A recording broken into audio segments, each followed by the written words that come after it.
भारत। जय हिंद, जय भारत।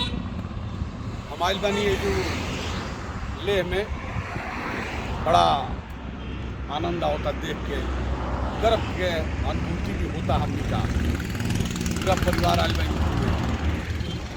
ये जो म्यूजियम बा जोना में 1971 में लड़ाई भई रहे पाकिस्तान से, जेमें अपन देश जीता रहे।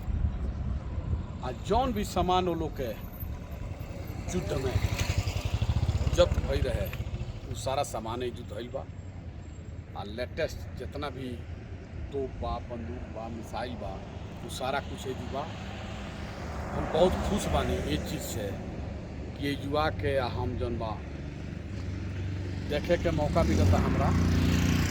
हम ही चाहे कि अपना देश के लड़का फैका जे भी बा जवान बा वो देखो, आनंद ले, आई समझो कि देश खतरा अपन जवान का कैले बालो।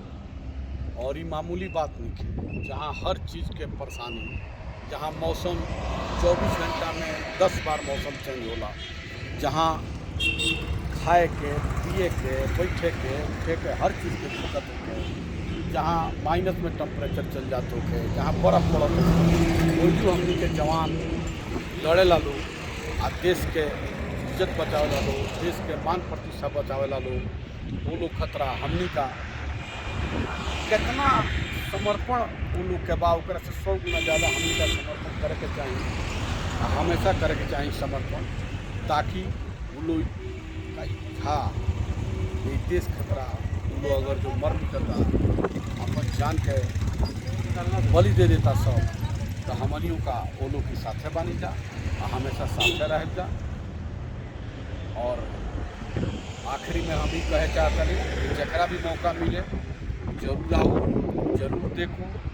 ये जो अइला की बात पता चलता कि हमनी के जवान हमनी के कोने का रक्षा कर ला लो, हमनी का कोने का सुकून से सूती ले जा। आई लोग कितना मेहनत से जाग के हमनी के रक्षा खतरा अपन जान दिला लो, हमनी के इज्जत बचावे ला लो। अब बाकी जौन बात तो बोले के बाद जय हिंद, जय भारत। जय हिंद, जय भारत। जय हिंद, जय